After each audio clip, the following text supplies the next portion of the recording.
Bonjour Patricia. Bonjour Anne. Bonjour tout le monde. Bonjour tout le monde. Alors on se retrouve pour la deuxième partie de la vidéo sur la nourriture et l'alimentation parce que on vous invite à regarder évidemment la première partie où on a exploré déjà pas mal de choses et fait tomber quelques idées reçues me concernant encore. On a vu notamment que dans la nourriture il pouvait y avoir des mémoires et qu'on pouvait donc travailler dessus avant de manger les aliments. Et puis on vous proposera un petit exercice là-dessus, travailler sur le... Énergétiquement sur les aliments, Voilà. parce qu'il n'y aura pas forcément que la mémoire. Ouais. Alors, on va poursuivre. Là, moi j'ai encore des questions, et notamment des questions qui me touchent aussi personnellement, par rapport aux troubles alimentaires notamment, que ce soit des addictions ou des refus de s'alimenter. On voit aussi de plus en plus de personnes qui ont ces troubles-là. Est-ce que tu vois des explications qui pourraient nous aider à comprendre et qu'est-ce qu'on peut faire par rapport à ça? Alors, il y a plein de types de choses à laquelle ça peut être rattaché. Ça pourrait être soi-même, en fin de compte, ne pas arriver à stocker des aliments, enfin l'énergie des aliments, et donc du coup l'être, il demande constamment, parce que il n'arrive pas à stocker, donc il va le demander vraiment pour l'instant présent, l'énergie. Et dans ce cas-là, il faut que les parties d'être fassent leur apprentissage et puis voir s'il n'y a pas des endroits où il y a comme des fuites, comme on peut avoir des fuites énergétiques. Donc ça pourrait être ça, le fait de beaucoup manger ou autre, de vouloir stocker d'une autre manière avec de la graisse par exemple. Moi je sais très bien que moi ma prise de poids c'est pas lié au fait que je mangeais beaucoup ou autre, mais parce que j'avais des systèmes sur des très très hauts niveaux que j'atteins depuis même pas un an pour certains, qui étaient là pour, j'avais vraiment comme un genre de gavage énergétique. Donc du coup ça, à part des soins énergétiques, c'est compliqué. En fait, il y a tellement de possibilités que la question est tellement vaste que c'est compliqué d'y répondre comme ça. Je pense que chaque cas est différent. Il y en a où ça va être psychologique, parce que comme toi par exemple, avec tu as du mal à manger la viande, etc. Donc tu as quand même un mini refus de manger de la viande qui est là. Et il y a tout un travail à faire derrière, du pourquoi, du comment, de pardon. Il peut y avoir quelqu'un qui je sais pas, à un moment donné, un aliment qu'il a mangé lui a entraîné par exemple de grosses crises de vomissement ou une intoxication alimentaire, et que derrière il y a quelque chose de psychologique, un souvenir qui est là, etc. et que il n'arrive plus à manger de certains types d'aliments à cause de ça. Ça pourrait être ça. Et donc dans ce cas-là, c'est un travail psychologique à faire derrière. Donc ta question, elle est vraiment large. Oui. Est-ce qu'il peut y avoir des raisons karmiques aussi, parce que oui, il peut y avoir des raisons karmiques, familiales. On peut envisager tout type de solutions en fait. Donc c'est tellement vaste que c'est vraiment du cas par cas. Là je peux difficilement répondre autrement, quoi. C'est comme quand on peut avoir mal quelque part, et les causes peuvent être multiples et c'est vraiment du cas par cas. Donc ouais, des fois ça sera peut-être voir un psychologue, des fois ça sera peut-être faire un soin énergétique. Ça peut être comme on fait avec les enfants, où c'est juste au départ ils n'en ont pas envie, et de l'introduire de manière différente.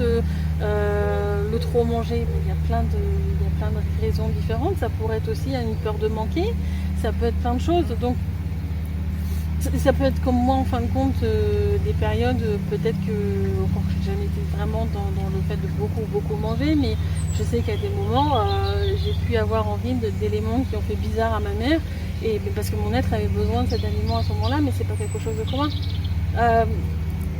C'est compliqué à répondre à cette question. Okay. Bon, j'avais l'impression qu'il y avait de plus en plus aussi de troubles alimentaires, ou peut-être on entend plus parler de ça, d'anorexie, de choses Je comme ça. pense qu'il y a beaucoup de corruption dans le subtil qui amène ce genre de choses actuellement, et de plus en plus. Moi je l'ai vu au niveau de mon poids, parce que malgré que je diminuais ma quantité de manger, je prenais plus en plus de poids, parce que justement c'était des moyens pour eux de me générer. Donc je pense que dans le subtil il y en a qui jouent là-dessus. Je ne veux pas dire que ça soit la seule solution non plus. Donc chaque cas est différent. Très bien. Alors, on va parler des boissons aussi. On en a parlé un petit peu dans la première vidéo. Les boissons sont de la nourriture aussi. Ouais. Est-ce que ça fonctionne pareil? Alors pour moi en fait, l'eau pure n'est pas une nourriture. Par contre un thé est une nourriture. Alors l'eau pure, d'abord qu'est-ce que c'est? Alors l'eau pure, je veux dire une eau minérale que tu achèterais ou que pour moi n'est pas une nourriture parce qu'elle n'a pas d'autres éléments à l'intérieur, c'est une eau et pour moi même en fait le corps en a pas forcément besoin. Donc voilà, pour moi c'est pour vraiment avoir une eau qui va être intégrée dans le corps. Moi je le perçois comme ça aujourd'hui.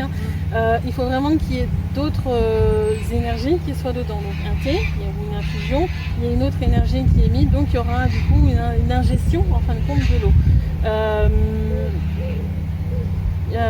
Tout ce qui va être boisson, type jus de fruits, etc. Il y a des éléments plus le lait, il y a des éléments plus. Donc pour le coup, pour moi, c'est un aliment à ce moment-là. Par contre, c'est vrai que moi, par exemple, dans mon expérience à moi, quand j'étais ado, enfin au début vers 20 ans, etc., j'avais un métier à côté de mes études qui était très physique. Et le seul moment où j'avais envie de boire de l'eau, c'était en été quand je faisais ce métier-là où je marchais des kilomètres et des kilomètres, parce que mon corps avait besoin de récupérer d'une certaine manière de l'eau sans d'autres aliments. Donc c'est le seul moment où j'avais vraiment envie de ça. En dehors de mes tournées, et en fait j'avais plus envie de jus de fruits, d'un thé ou d'autres choses, mais pas d'eau. Pour moi l'eau c'est... Chacun fera l'expérience. Il y a des vidéos où on parle avec les animaux ou autre. C'est le même mécanisme pour parler avec ses parties d'être. On demande à son être, etc. Demandez à la conscience de votre estomac qu'est-ce qui fait de l'eau. Est-ce que c'est quelque chose dans lequel il peut récupérer des énergies? Demandez si en fin de compte l'eau est utilisée dans quelque partie de votre être que ce soit autrement ou si elle est dirigée directement vers les vessies. Demandez vous-même. C'est aussi simple que ça. Ne me croyez pas, demandez. Oui, parce que là, je suis en train de me demander, moi, comment je vais faire pour me passer de ma petite bouteille d'eau qui m'accompagne partout. Même si je bois d'autres choses, j'ai toujours tu peux faire même une eau citronnée, en fin de compte, apporte, du coup, ce sera plus un aliment, mais tu pourrais très bien faire un thé froid, une infusion froide. Tu peux avoir plein de trucs où tu peux très bien dire, si tu veux pas un jus de fruits pur, tu mets ça de jus de fruits et tout le reste d'eau, comme un sirop, et puis du coup, ça va t'apporter quelque chose. Mais toujours le faire avec l'intuition de qu'est-ce que moi j'ai besoin à ce moment-là. Est-ce que c'est un jus de fruits? Est-ce que c'est un thé? Est-ce que c'est une infusion? Est-ce que c'est... Ça peut être très varié. Alors, puisqu'on parle d'eau, tu as parlé d'eau en bouteille, est-ce qu'on peut parler de l'eau du robinet? Oui. Il n'y a que des bonnes choses dedans? Il y a très peu de bonnes choses dedans. Bon, on peut se laver avec quand même. Ouais, mais même moi pour me laver, je fais un traitement énergétique dessus. D'accord. Parce qu'elle rentre en contact avec votre être sur votre peau, elle peut provoquer des assèchements et autre chose, même si c'est pas une eau calcaire. Il y a beaucoup surtout en ce moment, de systèmes qui apportent des fois certains trucs de corruption. Moi, je fais un traitement énergétique de base sur toute eau qui rentrerait en contact avec mon être. Donc d'autant plus si tu dois l'ingérer.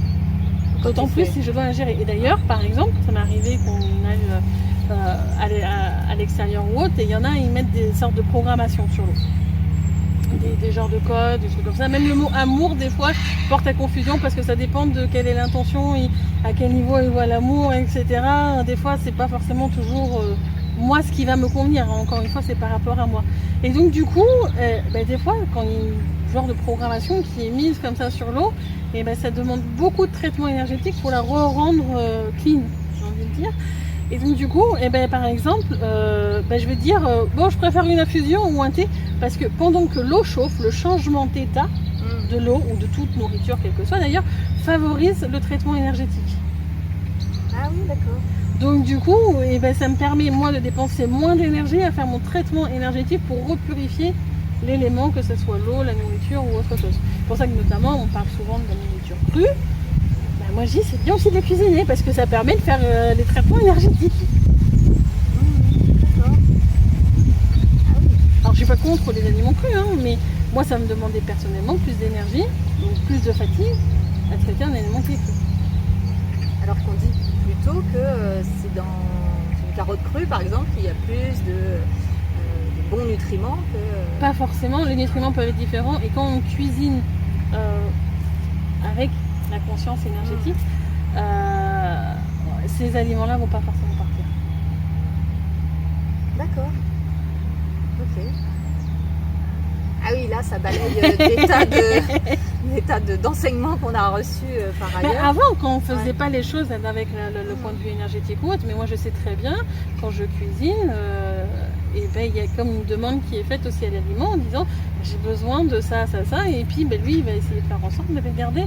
Et il faut comprendre qu'il a sa propre conscience aussi, donc à partir de là, ben, il a le droit de dire non, non, ça je le garde, j'ai pas envie que ça parte dans l'eau.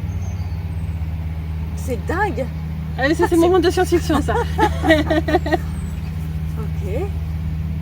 Donc les aliments peuvent, enfin les nutriments peuvent changer un petit peu ou autre, mais notamment du coup, par rapport à des aliments crus, je préfère un jus de légumes que de le manger cru. Parce que le fait de transformer en jus, on garde les aliments, les nutriments beaucoup plus facilement que d'utiliser par rapport au fait que ce soit cru. Mais en même temps, j'ai un changement d'état de matière à liquide qui me permet d'avoir un traitement énergétique. Le jus de légumes avec à l'extracteur? Ouais. Ah oui. Mais donc il est cru quand même. Bah, du coup, c'est cru, oui. mais je l'ai transformé en jus. D'accord. Et la transformation fait qu'un changement d'état, ça peut être par la chaleur, mais ça peut être aussi par la forme, amène à pouvoir faire des traitements énergétiques. Le fait de couper, on peut faire des traitements énergétiques pendant qu'on coupe un aliment. Alors là, on va pas le faire montrer dans les vidéos parce que c'est un peu plus que le niveau 1 pour le coup, mais à force, quand votre prêtre apprend tout ça dans le subtil, c'est des choses que vous pouvez faire. La magie, c'est de la magie, c'est de la science-fiction, c'est génial. Bon, bah il y a plein de choses qui s'ouvrent à moi à tester. Bon, merci. Alors, on va terminer par une question un petit peu particulière. On a parlé de nourriture physique, matérielle, et moi j'ai envie que tu nous parles de la nourriture pranique, ce qu'on appelle le respirianisme ou l'inédit. C'est un mot que j'ai trouvé il n'y a pas longtemps. Donc c'est une façon de s'alimenter dans laquelle on puise son énergie dans le prana. Donc le prana, c'est les particules de lumière. Il y en a qui le pratiquent. C'est notamment ce que l'on va faire quand on va pratiquer le jeûne. Ok. Même si c'est un jeûne qui est court, à peu près à partir de 2 jours de jeûne. 2 jeûnes en jeûne, je vérifie à peu près les moyennes dans le subtil. En jeûne sec, et on est plus sur 3 jours et demi en jeûne humide. On va avoir du coup tendance à récupérer de l'énergie dans l'air, du coup, donc dans le prana. En fait, l'énergie ne se récupère pas de la même façon, c'est-à-dire que ça ne va pas être l'estomac qui va récupérer, mais ça va être le poumon cette fois qui va engendrer de nouveaux systèmes à ce moment-là. Il faut comprendre que quand on fait un jeûne, le corps se transforme. Normalement, quand on fait vraiment un jeûne en conscience, le corps commence avant le jeûne à commencer à se préparer au jeûne pour qu'au moment du jeûne, vraiment l'estomac soit complètement au repos, qu'il puisse faire le ménage chez lui, que d'autres éléments aussi dans le corps puissent faire le ménage. Il faut comprendre que plein de choses qui ne vont pas dans l'être, qui d'habitude seraient peut-être éliminées par la transpiration, la vessie, etc. Ben là, ça va être brûlé à l'intérieur de l'être, et donc du coup c'est comme le feu, va générer une énergie, et c'est une énergie qu'on va récupérer. Donc pendant cette période-là, et ben, le corps fonctionne de manière différente. Donc quand on se nourrit de prana, ben, c'est la même chose que pendant le jeûne, c'est qu'au final, ben, on n'a plus la nourriture physique, l'estomac ne va plus se nourrir, ne va plus générer l'énergie. Je suis pas sûre que ça soit quelque chose à faire en grand nombre. Je pense qu'il peut y avoir certaines personnes où c'est sur leur chemin de vie de vivre une semaine, un mois, quelques années en mangeant de cette manière-là, parce que c'est une expérience en soi, c'est un apprentissage en soi.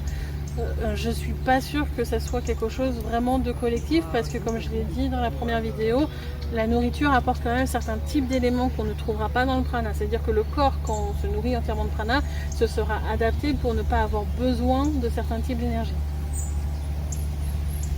Et que, en fin de compte, quand on mange de la nourriture, on a une variété d'énergie dans notre être qui est beaucoup plus complet. Donc c'est c'est une façon de vivre. Il y en a, ils auront à l'expérimenter et il y en a pas. Et il y en a qui auront peut-être à l'expérimenter de manière très très brève par rapport aux jeunes. Tu as répondu à ta question? Ah, très bien, oui. Ça me donne envie de réessayer le jeûne, oui. Ouais, ouais. Bon, ben, c'est super. Merci pour toutes ces informations qu'il va falloir ingérer et digérer. Ça fait beaucoup de choses, mais c'est passionnant. Après, franchement, faites-le comme d'habitude avec vous, vos propres ressentis, parce que je pousse très loin certaines notions. C'est peut-être pas pour vous le moment d'expérimenter certaines choses, et il faut vraiment faire les choses à son rythme et pas avancer trop vite dans les apprentissages qui sont les nôtres. Voilà. Merci pour tout ça, et à très vite pour les exercices. À bientôt. Au revoir. Au revoir.